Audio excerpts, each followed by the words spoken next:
Good Monday morning. I cannot believe the amount of great stuff we could talk about today. The Yankees and the Guardians in a Game 5 as the Yankees saved their season last night. Gerrit Cole, spectacular. Harrison Bader, another home run. And it all comes down to Jameson Taillon and that Yankee bullpen and the Yankee offense tonight in the Bronx with the right to move on to face the Astros in the ALCS.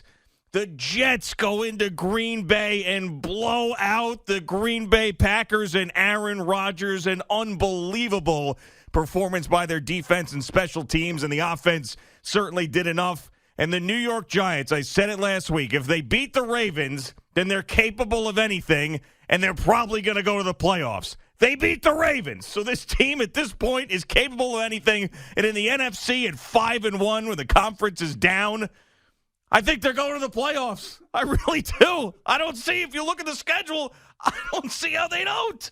We'll see if they stay healthy, but my God, this is a playoff team as we sit here this morning. Good morning, Boomer. How are you? You know, I'm great. And, listen, there's a lot to talk about this morning and a lot of good things to talk about. I just want to talk about three athletes for 1 second. Okay.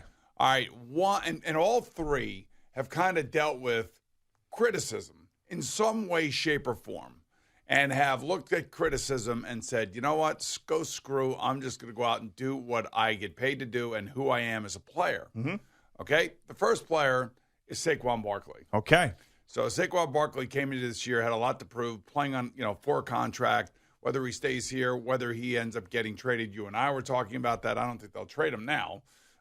Simply just because of their record and because they want to win. Every coaching staff, every building, every owner wants to win, no matter whether it's a rebuilding situation or not. And maybe it's just the personality of Brian Daboll that has brought out the best in everybody, but he's also run into a team where there are a lot of players that still have a lot to prove, and sure. Saquon happens to be one of them. And he had one of those games yesterday. That touchdown run where he dives over the pile, That is Saquon Barkley, right? In And a then nutshell. dealing with the shoulder injury as well. You could tell it was bothering him. He runs off the field, his arms hanging down. I'm thinking, wow, maybe he's done for the day. Nope, boom, right back in the game, contributing. He does not want to come out. Nope. And he doesn't want to come out because he doesn't want another injury. He doesn't want to be, us talking about injuries, people writing about injuries, people talking about how soft he is. None of that. He's playing at a level that. Dave Gettleman, if this kid could have played at this level over the last 5 years, maybe he would be on his way to the Hall of Fame. You know what I mean? So he's played to that level. The second guy is Quinnen Williams. Now, I'm thinking about 3 weeks ago, everybody was asking Keith Holbrook, their defense coordinator, why Quinnen Williams wasn't on the field in the fourth quarter. And it was about, either weighing too much or not being in shape, whatever. Well, what he said was he was gasping for air on the sidelines. Right. That was his answer, yeah. So whatever it was that he said and how we took it and how then everybody just completely, takes it and dissects it and, really puts the kid in a very tough spot. I don't know if that was motivation at that time for Quinnen or whatever, but the Quinnen that we see and what we've seen the last couple weeks is the guy that when they drafted him, they thought he was going to be like that dominant, and I'm not saying he's Aaron Donald yet, but the way that he played yesterday and the amount of influence that he has on their defense and how he just absolutely destroyed the offensive line of the Green Bay Packers, that's all you need to know. So this young man has already gone through the criticism car wash and now has come out on the other side, and his teammates are all over him about how great he is and how happy they are for him. And Sheldon Rankins actually compared him to Cameron Jordan, who's a damn good defensive tackle down there in New Orleans. So, that is great. And then finally comes Gerrit Cole. And Gerrit Cole was a guy that, everybody said, he had to be an ace. He had to be an ace. He had to go out there and, everybody puts, expectations on the people. Contract did, certainly. Well, sure. Yeah. And his actions when he was in the bullpen for the Astros in Game 7 against the Nationals and he didn't get in. Yeah, and he put on Scott Boris's hat and took off his Astros hat. Right. So there are expectations for Gerrit, too. So, those are just three of the athletes that, if you ask me, just watching the games yesterday, really stood out to me for obvious reasons. And I think they probably stood out to their fans for obvious reasons. But it's great to know that, if you are a guy that is going to go under the criticism spotlight like these three guys have had, you can come out of it and you can be playing some of the best, I guess for a running back, some of the best games you've ever had. For a pitcher, one of the biggest games you've ever had, and you come through. And then, of course, for Quinnen Williams, just basically destroying the Packers' offensive line. Yeah, and the last time we saw Gerrit Cole in the playoffs prior to this year was that game and at Fenway. It was just brutal. The wild card play-in game, he was just absolutely awful against the Red Sox. And then you see him this year, and then both wins that the Yankees have in the postseason against the Guardians were on the back of Gerrit Cole and phenomenal pitching, and he was just great last night, blowing guys away, just looked like the ace that the Yankees went out and got. But, you still have one more win to go here. It's very, very frustrating what happened to you on Saturday night. You should never have lost that game. Aaron Boone was on the hot seat for not using Clay Holmes. That was a weird one. We should be sitting here with Gerrit Cole having put the Guardians away. We have not. So now we have to see Jameson Taillon in potentially a bullpen game in Game 5 to move on to the ALCS. But as far as Cole goes, you can't ask for anything more from him. My Lord, he was just spectacular last night. Somebody made a trade for Harrison Bader. I'm trying to figure out who that guy was. Yeah, well, right? It's funny. Somebody made a trade for him, and the local kid has come up huge. He's come up huge, and he's been playing. Even though I think they gave him an error last night on that one hit, but the home runs, the defense, the attitude. It's kind of like the Sauce Gardner thing. Nobody's saying that Sauce Gardner is Darrelle Revis just yet. Nobody is saying that. But he's got like this combination of Darrelle Revis, who's a really good player and he's got great football instincts. And then he's got a little Deion Sanders in him. To pick up a cheesehead and put it on your head, in Lambeau Field in an opposing uniform. As a rookie. I kind of like it. I kind of do like it. I obviously loved it. Yeah. I've hated the Packers my entire life, so I was laughing my ass off. And Alan Lazard went over and smacked it off his head, by the way. No big deal, though. Yeah. It wasn't a fight or anything. No. And, I don't know where he got that from. I don't know if somebody threw it out on the field. I don't know if it was somebody that was related to him that was at the game that gave it to him after the game. But that tells you all you need to know about who the Jets rookies are. Oh yeah, they think they belong. It's like there's no adaptation or rookie kind of like I got to figure it all out. I'm going to be overwhelmed. Between him and Breece Hall again and yesterday. Wilson, yeah. Well, yeah. And I don't even want. There's no reason to even be negative at all about anything. No. But if there's one improvement where the Jets have got to improve significantly, that's going to be their passing game. Sure, absolutely, and you didn't see much of that yesterday, but still, to go in there and to win convincingly, and for the defense, as bad as it was last year. One of the worst games I've ever seen defensively in my life was last year at Indianapolis, where Mike White ended up getting hurt, and they just got steamrolled, and it was just embarrassing for Rob Saleh being a defensive guy, and you're thinking this is the worst defense in football. The fact that they've turned it around in the way that they have. Well, Carl Lawson being healthy is a big thing. Sure. And then, of course, they get Vinny Curry back yesterday. That's another big thing because, he was extremely active. And look, man, 17 games, it's an attrition. It's a war of attrition. These teams have got to stay healthy.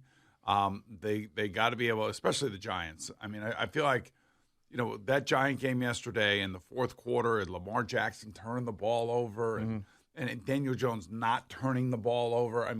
Just goes to show you, what's the most important statistic in any game. It's you got to hold on to the ball. And I think this whole Brian Daboll psychological kind of onslaught on Daniel Jones is paying dividends. Oh, sure. Now, he wasn't necessarily, he didn't throw for 350 yards or 4 touchdowns, but he did everything he needed to do to win that game. That was a rough game yesterday. Oh, that sure. was a physical, nasty, rough game, and both teams, you could feel it when you watch games. You can tell when a game is really uber physical. Yeah, and all the games are, but there are some games that seem to be being played at a different speed. And for both quarterbacks yesterday, and again, the Giant defense was all over Lamar Jackson. All over him. Wink Martindale won that battle, that's for sure. That was a talking point going into the game. He knows Lamar. He knows how to stop him. This has got to be the Wink Martindale week, and it absolutely was. And, to go down, score the touchdown, to get the 4-point lead, there's no timeouts at that point with over a minute to go for Baltimore, and you're thinking, okay, Lamar Jackson can still do this.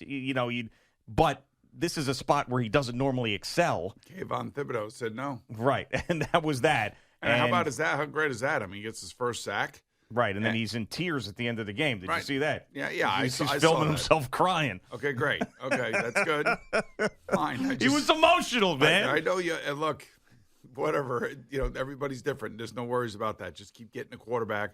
They kept running that same play towards his side. Mm-hmm. Yeah. I was thinking, he's probably going, man, I've never seen anything like this. Yeah. But then finally, when the play needed to be made, and it was nice to see that the Giants' defense makes the play to end the game. Yeah. That it wasn't the opposing defense that's stripping the ball away from Daniel Jones to win the game. Yeah. And, again, they do this with, it was nice to see Wan'Dale Robinson out there making some plays. And that felt good, and that's another draft choice by Joe Shane. So, I mean, their young players are having a profound effect on this team. The Bellinger, every week Bellinger does something. Yeah, sure. He's been. Is he turning into Mark Bavaro? What the hell's going on? Maybe here? I don't. Well, this team is turning into old school Giants. I mean, defense, running the football, not making mistakes like we have seen over and over again from Daniel Jones. I mean, that's really the recipe for victory. I mean, and at 5-1 in the NFC, I mean, if they don't find a way to make it to the playoffs, that would be a huge disappointment at this point. Yeah, it would be. And it's 5-1. The conundrum. It's still, and I want to say what should happen, just simply because now they're a good team right now. We kind of think that they're trending towards the playoffs, which is unbelievable that we're sitting here talking about this in the middle of October. Yep.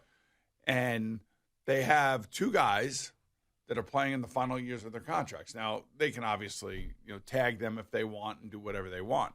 But the question that I would have for you, and I think most Giant fans still have the question for, is the long-term solution the guy that you got at quarterback right now? And if it is, what are you willing to pay him? I would say this to Daniel Jones. I would say that Brian Daboll and Mike Kafka have been the best thing that has happened to you since you have been here. Sure. Whatever it's the offensive system, the scheme, the way that they're coaching you, the more they see you, the more they understand you, the better position they're going to put you in. They're going to treat you tough. You throw an interception at the wrong time of the game, they're going to get in your face. So I would just say, are you going to be able to do this somewhere else with a different set of coaches?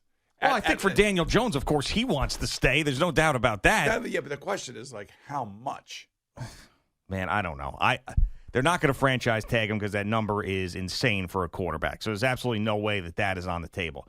I really do think, what presents itself in the offseason as far as options to replace him. I mean, there are no options. Well, you know why? Because we say that now, but I mean, there are not going to be any options that are going to be as good as what he is doing and how the team is reacting to him. Yeah. You listen to the players talk about him. You listen to the people that know him. Listen to the people, how tough he is, how strong he is, how dedicated he is. There may be a little bit of football intuition that, is missing, but I don't know. It's a weird thing. Do you go like Kirk Cousins and do like a short 3-year all guaranteed deal that's reasonable so they can go out and get other players, in other areas to help? We got to remember though too. It's like this is one of those things that we were talking about. Totally different players. They're not on the same stratosphere. But with Aaron Judge and Daniel Jones, both those guys have dealt with a lot of injuries. So one of the things that we talked about when Aaron Judge turned down that money was, what if he ends up getting hurt again? And even midway through the season, we were saying, listen, he's still capable of missing 3, 4, 5 weeks with some sort of injury. I mean, we could sit here and talk about this now and how Daniel Jones has changed the whole story around him, but he's already dealt with an ankle injury where he had to leave again. He played. He played through it, and he's been tough, but we got to see the rest of this season. We have to see the rest of this season. I'm just saying, if you did we know where the numbers are for starting quarterbacks, and they're only going to go up. And I'm sure his agent is saying something to the effect of, maybe they'll franchise you or something. I don't think they're not going to do that.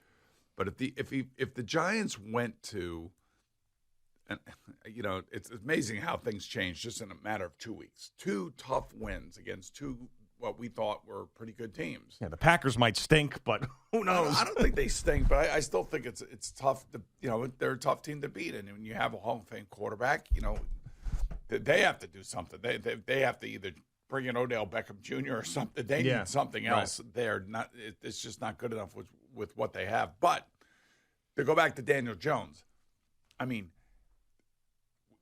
would you go 3 years like $90 million guaranteed, all guaranteed, and say 3 years, $90 million? Yeah, we'll revisit this in a couple of weeks. It's a little too early for me right now for that. But it's something that is going to be a discussion point if it continues this way. Absolutely. Remember when they brought Brian Daboll here, they asked John Mara about Daniel Jones. He said, "Look, we screwed this guy over, 6 ways to Sunday, and we got to give him a chance to show what he can do, and we got to see if this coaching staff can, essentially, I'm paraphrasing, bring the best out in Daniel."